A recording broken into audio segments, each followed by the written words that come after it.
তো আমরা এখন যেটা পড়বো সেটা হচ্ছে সুচেতনা। কি চেতনা? সুচেতনা। তো হ্যাঁ, আচ্ছা এখন খেয়াল করো, আমরা যদি দেখি কবিতাটা আমরা একটু পড়বো এবং ব্যাখ্যা করব ভালো করে, তোমরা ভালো করে পড়বা। তো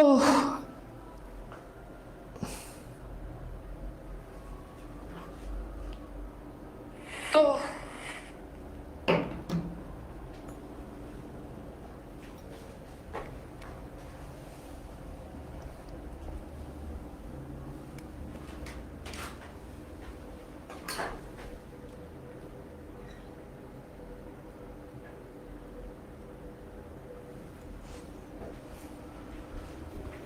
ওকে, তো আসো ভাইয়েরা আমরা একটু পড়ি।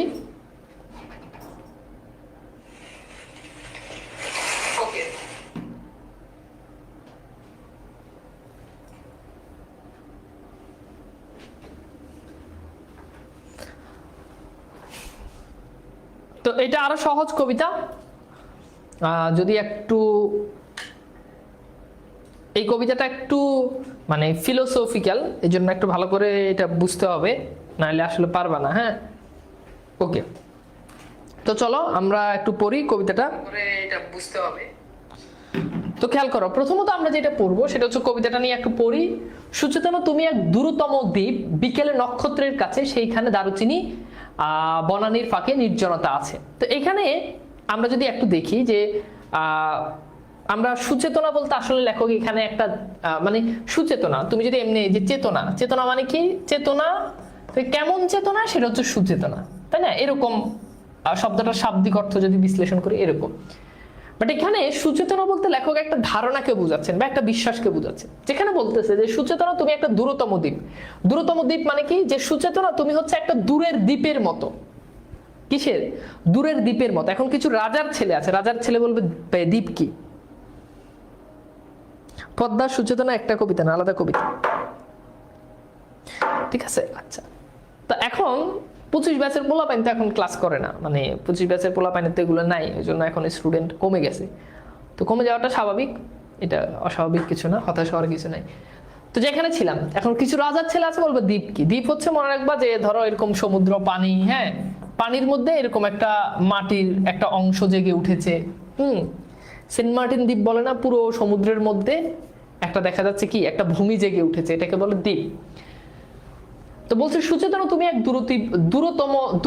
দূরতর দ্বীপ, অর্থাৎ খুব দূরের একটা দ্বীপ, বিকেলে নক্ষত্রের কাছে, হ্যাঁ, সেইখানে দারুচিনি বনানীর ফাঁকে নির্জনতা আছে। তো আমরা একটু দেখি যে সুচেতনতা হচ্ছে একটা ধারণা বা বিশ্বাস, যেখানে কবির কাঙ্ক্ষিত সুন্দর চেতনা বা জীবন বোধ অঙ্কিত হয়েছে, যেটা তোমাদেরকে আগেই বলছি। সুচেতনা অর্থাৎ খুব ভালো চেতনা, খুব ভালো বিশ্বাস, ভালো ধারণা, এইটা।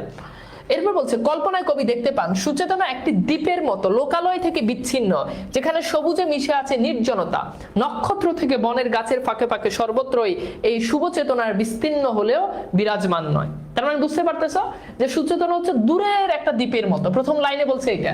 এরপর বলছে যখন বিকেল হয় তখন নক্ষত্রের কাছে, সেইখানে দারুচিনি বনানীর ফাঁকে নির্জনতা আছে। আর যখন বিকেল হয়ে যায় তখন নক্ষত্রের কাছে, নক্ষত্র তো বুঝো তাই না, যেটা আলো জ্বলে, তারকা টাইপের, নক্ষত্রের কাছে সেইখানে দারুচিনি বনানীর ফাঁকে, এবং সেখানে কি দারুচিনি এবং কি বনানীর ফাঁকে, ওকে, সেখানে নির্জনতা আছে এবং সেখানে একেবারে নির্জন স্থান। সেটা এই পৃথিবীর রণ রক্ত সফলতা সত্য, তবু শেষ সত্য নয়। তাহলে এটা কি বলছে? এই পৃথিবীর রণ, রণ মানে হচ্ছে যুদ্ধ, রণ শব্দের অর্থ কি?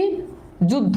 বলছে এই পৃথিবীর রণ রক্ত সফলতা, অর্থাৎ এই পৃথিবীতে যত যুদ্ধ, রক্ত, সফলতা, সত্য এবং যা কিছু সত্য, তবু শেষ সত্য নয়। এত সব কিছুর পরেও তা শেষ সত্য নয়, একেবারে চূড়ান্ত সত্য সেটা নয়। তাহলে এখানে বুঝতে পারতেছো এই সভ্যতার অগ্রগতিতে তার পেছনে রয়েছে রক্ত ঝরা ইতিহাস।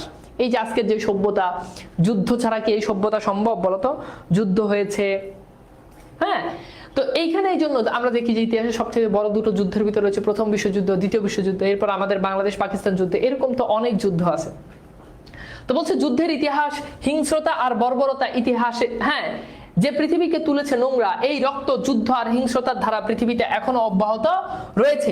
এই সত্য কিছু কবি মনে করেন পৃথিবীর এই ধ্বংসাত্মক সত্যই শেষ নয়, তার বিপরীতে রয়েছে ভালোবাসার সম্প্রীতির সত্য, যা তিনি সুচেতনার মাধ্যমে প্রতিষ্ঠা পাওয়ার প্রত্যাশা করেন। তাহলে পৃথিবীতে যত যুদ্ধ হয়েছে, যত রক্ত, মানুষ যত রক্ত দিয়েছে, যত এই যুদ্ধ করে মানুষ যত সফলতা এবং যত সত্য অর্জন করেছে, কবির মতে এটাই আসলে চূড়ান্ত সত্য নয়। পৃথিবীতে আরো ভালোবাসা রয়েছে এবং ভালোবাসা দিয়ে কি করতে হবে? প্রকৃত সত্যকে কি করতে হবে? প্রতিষ্ঠা করতে হবে, প্রকৃত সত্যকে প্রতিষ্ঠা করতে হবে। এরপর বলছে আজকে অনেক রূঢ় রুদ্র ঘুরে প্রাণ পৃথিবীর মানুষকে মানুষের মতো ভালোবাসা দিতে গিয়ে তবু দেখেছি আমারই হাতে হয়তো নিহত ভাই বোন বন্ধু পরিজন পড়ে আছেন। তো এখানে বলছে যে আজকে অনেকেই রূঢ় রুদ্র ঘুরে প্রাণ, অর্থাৎ বলতেছে যে এই পৃথিবীতে আজকে অগণিত প্রাণ কি হয়েছে বলতো, যে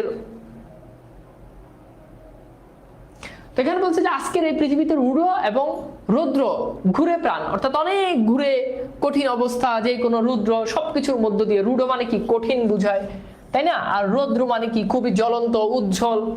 ঘুরে প্রাণ পৃথিবীর মানুষ মানুষের মতো ভালোবাসা দিতে গিয়ে তবুও দেখেছি আমারই হাতে হয়তো নিহত, অর্থাৎ আমরা ভালোবাসা দিতে গিয়ে দেখি যে হয়তো আমার হাতে এসে কি নিহত ভাই বোন বন্ধু পরিজন। যে নিহত হচ্ছে সে হয়তো ভাই, না হলে বোন, কিংবা বন্ধু, কিংবা পরিজন অর্থাৎ আত্মীয় স্বজন। তাহলে দেখি যে প্রেম সত্য ও কল্যাণ প্রতিষ্ঠা করতে গিয়ে পৃথিবীতে অগণিত প্রাণহানি রক্তপাতের ঘটনা ঘটে, অর্থাৎ অনেক রক্তাক্ত পথ পাড়ি দিয়েই পৌঁছাতে হয় ভালোবাসার পরিণামে। তাহলে ভালোবাসার পরিণাম যখন করতে হবে তখন কি করতে হবে? রক্ত দিয়েই সেখানে কি করতে হবে? পৌঁছাতে হবে। ওকে, এই এই এই প্যারাতে কবি সেই জিনিসটাই বলেছেন। এরপর বলেছেন পৃথিবীর গভীর গভীরতর অসুখ এখন মানুষ তবু ঋণী পৃথিবীরই কাছে। তাহলে বলতেছে এখানে পৃথিবীর গভীরতম সুখ বলতে পৃথিবীর অগ্রগতিতে রক্ত, যুদ্ধ, হিংস্রতা আর বর্বরতা অব্যাহত ধারাকে বোঝানো হয়েছে। তাহলে বলতেছে যে পৃথিবীতে যে গভীরতম অসুখ, এইটা দ্বারা কি বোঝানো হচ্ছে? যে অর্থাৎ পৃথিবীর মানুষজন যে রক্ত দিয়েছে, হিংস্রতা তাদের মধ্যে, সেটা এখন মানুষ তবু ঋণী পৃথিবীর কাছে। তারপরও মানুষ এই পৃথিবীর কাছে কি, এত কিছুর পরেও মানুষ এই পৃথিবীর কাছে ঋণী। সুচেতনা এই পথে আলো জেলে এই পথেই ক্রমমুক্তি হবে, অর্থাৎ বলতেছে সুন্দর চেতনা, সুচেতনা পুরো পৃথিবী ব্যাপী আলো জেলে দ্বারা কি, অর্থাৎ মানুষকে সত্যের পথ দেখিয়ে, আলো দেখিয়ে এই পথেই ক্রমমুক্তি হবে এবং এই সুন্দর সত্য আলোর পথ দেখিয়ে কি হবে? মানুষ মুক্তি পাবে। মানুষ কি মিথ্যা থেকে বের হয়ে আসবে, মানুষ মুক্তি পাবে। এরপর বলছে সে অনেক শতাব্দীর মনীষীর কাজ, এ বাতাস কি পরম সূর্য, সূর্য করল উজ্জ্বল, প্রায় তত দূর ভালো মানব সমাজ আমাদের মতো ক্লান্তিহীন নাবিকের হাতে গড়ে দেব আজ নয় ঢের দূর অন্তিম প্রভাবে। তাহলে এইখানে আমরা একটু ব্যাখ্যাটা পড়ি, তাহলে আমাদের জন্য বুঝতে সুবিধা হবে যে যোগ যোগ মহামানবের মহাকাজের মধ্য দিয়ে পৃথিবী ধাপে ধাপে মুক্তি পাবে। সূর্য কিরণের মতো উজ্জ্বল বাতাস যত দূর যায় তত দূর পর্যন্ত ব্যাধিমুক্ত মানব সমাজ গড়ে তুলতে খুবই ক্লান্ত পথ চলার মতো, তবে কেবল আজ নয় অন্তিম ভোর পর্যন্ত মানব সমাজের অগ্রযাত্রায় চলমান। এবার চল আমরা একটু দেখি। বলতেছে যে সে অনেক শতাব্দীর মনীষীর কাজ, অর্থাৎ অনেক শতাব্দীর, অর্থাৎ বহু আগের মনীষী। এই মনীষী মানে কি? যারা মহামানস, ঠিক আছে, যারা মহামানব, এই তাদের কথা বলা হচ্ছে, যারা মহামানব তাদের কথা বলা হচ্ছে। ওকে, তাদের কাজ। এই বাতাস কি পরম সূর্য, সূর্যকর উজ্জ্বল, অর্থাৎ এই বাতাস সেটা পরম সূর্যকর উজ্জ্বল, একেবারে খুব উজ্জ্বল প্রাণবন্ত, প্রায় ততদূর ভালো মানব সমাজ, অর্থাৎ যতদূর পর্যন্ত সূর্যের আলো এইভাবে কি পড়তে থাকে ততদূর পর্যন্ত ভালো মানব সমাজ, অর্থাৎ ততদূর পর্যন্ত সুন্দর সমাজ, মানুষের সমাজ আমাদের মতো ক্লান্তিহীন নাবিকের হাতে গড়ে দিব। অর্থাৎ আমাদের মতো নাবিক মানে কি? যে পথ দেখায়। নাবিক মানে কি? যে পথ দেখায়, অর্থাৎ যে নৌযান চালায় আর কি। তো এখানে পথ দেখায় অর্থে ব্যবহৃত হয়েছে। তাহলে আমাদের মতো ক্লান্ত এবং ক্লান্তিহীন, যাদের কোনো বিশ্রাম নাই, এরকম নাবিকের হাতে গড়ে দিব, ঠিক আছে, আজ নয় ঢের দূর অন্তিম প্রভাতে, অর্থাৎ কোন একটা দিন, কোন একটা প্রভাতে সেটা কি করব? সেটা গড়ে দিব। মাটি পৃথিবীর টানে মানব জন্মের ঘরে তখন কখন এসেছি, এই এলেই ভালো হতো অনুভব করে, এসে যে গভীরতর লাভ হলো সে সব বুঝেছি। এরপর বলছে যে ব্যক্তিক ও সামষ্টিক সংকট প্রত্যক্ষ করে পৃথিবীতে মানব রূপে জন্ম না নেওয়াকে আপাতভাবে কাঙ্ক্ষিত হয়ে উঠলে এই পৃথিবীর শুভ চেতনা থেকে প্রাপ্তি শেষ অবধি আমাদের গভীরভাবে প্রাণিত ও ঋণী করে। তো এখানে বলছে মাটি এবং পৃথিবীর টানে মানব জন্মের ঘরে এখন এসেছি, অর্থাৎ মাটি আর পৃথিবী এই দুটো জিনিসের টানে মানব জন্মের ঘরে, অর্থাৎ আমরা এখন পৃথিবীতে এসেছি। তারপর বলছে না এলেই ভালো হতো অনুভব করে, অর্থাৎ আমরা যদি পৃথিবীতে না আসতাম তাহলেই ভালো হতো অনুভব করাটা। এসে যে গভীরতর লাভ হলো সেসব বুঝেছি, অর্থাৎ এসে যে অনেক বড় একটা লাভ হলো সেটাই কবি এখানে বুঝেছে। শিশির শরীর শুয়ে সমুজ্জ্বল ভোর, অর্থাৎ ভোরের কথা বলছে যে ভোরে কি হবে, সমুজ্জ্বল অর্থাৎ অনেক বেশি উজ্জ্বল থাকবে। দেখেছি যা হলো হবে মানুষের যা হবার নয়, শাশ্বত রাত্রির বুকে সকলেই, হ্যাঁ অনন্ত সূর্যোদয়, অর্থাৎ বলছে শাশ্বত এই রাত্রি, শাশ্বত রাত্রি বলতে যে এখানে বোঝানো হচ্ছে যে এই যে সুন্দর চমৎকার যে রাত্রি, এই রাত্রির বুকে সকলেই অনন্ত সূর্যোদয়, এবং রাত্রির পরে কি হবে, সূর্য উদয় হবে। এখানে অনেকগুলো শব্দার্থ দেওয়া আছে, এটার একটা স্ক্রিনশট নিয়ে লিখো ডান। শব্দার্থগুলো থেকে পরীক্ষাতে প্রশ্ন আসে।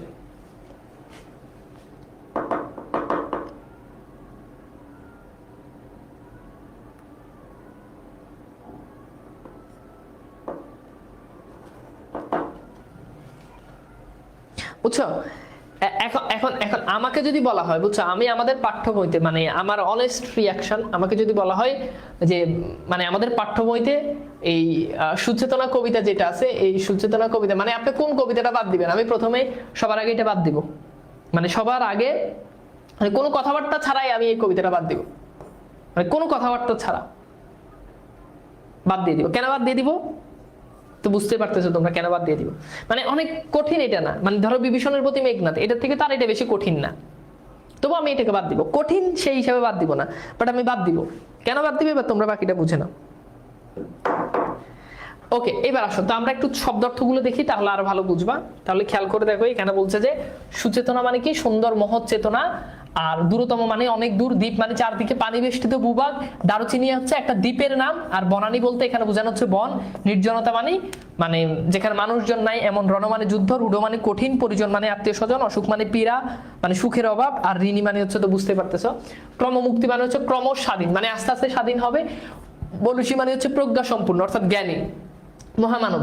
এরপর বলছে সূর্যকর উজ্জ্বল মানে সূর্যের মতো উজ্জ্বল, হ্যাঁ ক্লান্তিহীন বলতে বোঝানো হচ্ছে অক্লান্ত নাবিক মানে যে জাহাজ চালায়, ঢের মানে হচ্ছে অনেক, অন্তিম মানে শেষ, অনুভব মানে উপলব্ধি, সমুজ্জ্বল মানে প্রভা, দীপ্তিযুক্ত বিশেষ উজ্জ্বল, শাশ্বত মানে নিত্য মানে চিরস্থায়ী, ওকে, অনন্ত মানে অসীম। তো এই হচ্ছে আমাদের কবিতার শব্দার্থগুলো। কবিতার শব্দার্থগুলো জানলে কবিতাটা একটু ইজি মনে হবে আর কি।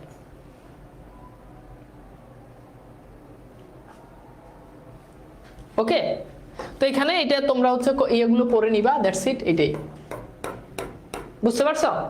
তা আমি আরেকবার একটু রিপিট করে দিই পুরো কবিতাটা, এবার তোমাদের জন্য আশা করি বুঝতে সুবিধা হবে। ওকে ফাইন, আমি খুব আস্তে আস্তে কবিতাটা আরেকবার রিপিট করে দিচ্ছি, তাহলে আশা করি তোমরা পারবা।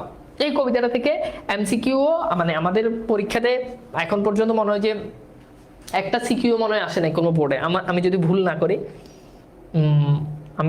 না করি, আসতেও পারে, বাট আমার কাছে মনে হয়েছে যে এখন পর্যন্ত সিকিউ আসে নাই, দু একটা টুকটাক এমসিকিউ আসছে, তো ওরকম আসে না। মানে এই কবিতাটা, তারপর হচ্ছে তোমাদের 25 ব্যাচে, 25 ব্যাচ তো এখনো ফুল সিলেবাসে পরীক্ষাই হয় নাই, আসবে কিভাবে, ভালো কথা, আসে নাই আর কি, আর এমনিতেও আসবে না, কলেজেও দেখবে যে এগুলো দেয় না। তো এইবার আসা আমরা একটু দেখি, আমি তোমাদেরকে একটু পুরোটা একটু রিপিট করে দিই, যদি তোমরা অনুমতি দাও তাহলে আমি পুরো প্যারাটা পড়ে আবার আরেকবার একটু রিপিট করে দিই, তাহলে হয়তো আরো সহজ মনে হবে আর কি। আমি কি আরেকবার রিপিট করে দিব যদি তোমরা অনুমতি দাও তাহলে?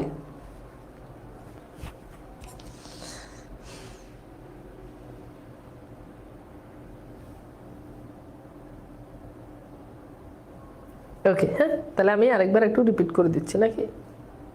ওকে, অনুমতি পাইলাম।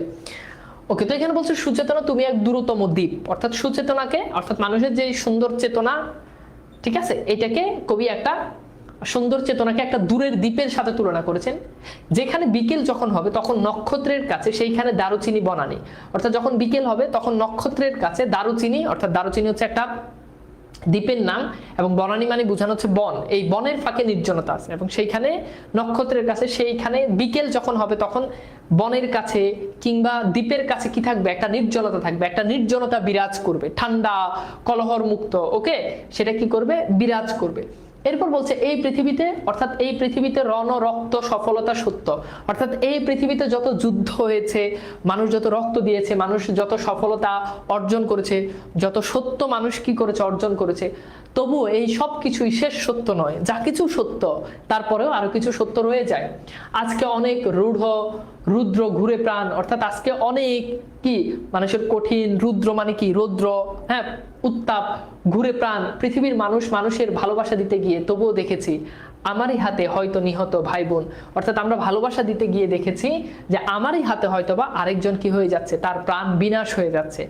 সে হতে পারে আমার ভাই বোন পরিজন, অর্থাৎ আত্মীয় স্বজনও সেও হতে পারে। পৃথিবীর গভীর থেকে, পৃথিবীর গভীরতর অসুখ এখন মানুষ তবু ঋণী এই পৃথিবীর কাছে। অর্থাৎ পৃথিবীতে যখন এই এত এত সমস্যা, এত যুদ্ধ, রক্ত, এটাকে বলেছে অসুখ, এত কিছু থাকার পরে মানুষ এখন ঋণী পৃথিবীর কাছে। অর্থাৎ পৃথিবীতে এত কিছু ধ্বংসলীলা, এত কিছু হয়েছে, তবুও মানুষ পৃথিবীর কাছে ঋণী। অর্থাৎ পৃথিবী যত ধ্বংস, যত কিছু রয়েছে সব পৃথিবীতে হয়েছে, তবুও মানুষ পৃথিবীর কাছেই ঋণী। সুচেতনা এই পথে আলো জেলে এই পথে ক্রমমুক্তি হবে। অর্থাৎ মানুষের যে সুন্দর চেতনা, এইটা মানুষ কি করে, আলো জেলে অর্থাৎ পথ দেখানো অর্থে ক্রমমুক্তি পাবে। অর্থাৎ ক্রমশ মানুষ এই সুন্দর চেতনা নিয়ে কি হবে, মানুষ স্বাধীন হবে। সে অনেক শতাব্দীর মনীষীর কাজ। অর্থাৎ এই যে মানুষ স্বাধীন হবে, এটা অনেক শতাব্দীর বহু পূর্ব মনীষী যারা রয়েছে, যারা মনীষী রয়েছে, যারা মহামানব রয়েছে, তাদের কাজ। এই বাতাস কি পরম সূর্য কর উজ্জ্বল। অর্থাৎ এই বাতাসটা হচ্ছে কি অনেক সূর্যের কর উজ্জ্বল। অর্থাৎ বাতাসটাকে কবি বলেছে সূর্যের ন্যায় উজ্জ্বল। প্রায় ততদূর ভালো মানব সমাজ। অর্থাৎ যতদূর পর্যন্ত সূর্যের আলো চলবে, ততদূর পর্যন্ত এই সুন্দর মানব সমাজ আমাদের মতো, অর্থাৎ আমরা যারা রয়েছে আমাদের মতো ক্লান্তিহীন নাবিকের হাতে পড়ে দিব। তো এখানে সেই জিনিসটা বলছে আজ নয় ঢের অন্তিম প্রভাতে। অর্থাৎ কোন এক অন্তিম প্রভাতে, ঠিক আছে, কোন এক অন্তিম প্রভাতে সেটা হবে। মাটি পৃথিবীর টানে মানব জন্মের ঘরে এখন এসেছি, না এলেই ভালো হতো অনুভব করে, এসে যে গভীরতর লাভ হলো সেসব বুঝেছি। অর্থাৎ আমরা যদি পৃথিবীতে না আসতাম তাহলে ভালো হতো, বাট এসে একটা গভীর অনুভব আমাদের মধ্যে হয়েছে। শিশির শরীর ছুঁয়ে সমুজ্জ্বল ভোরে। অর্থাৎ একটা সুন্দর ভোর যেখানে শিশির পড়বে, দেখেছি যা হলো হবে মানুষ, যা হবার নয় শাশ্বত, অর্থাৎ যেটা চিরস্থায়ী। শাশ্বত রাত্রির বুকে সকলেই অনন্ত সূর্যোদয়। অর্থাৎ শাশ্বত রাত্রির পরেই কি হবে, সূর্য উদয় হবে। সেই জিনিসটা এখানে বলেছে। বাকিটা তোমরা একটু ভালো করে পড়লেই পারবা। হোপফুলি কবিতাটা মোটামুটি এখন অনেকটাই বুঝতে পারছো। বাকিটা তোমরা যখন প্র্যাকটিস করবা তখন পারবা।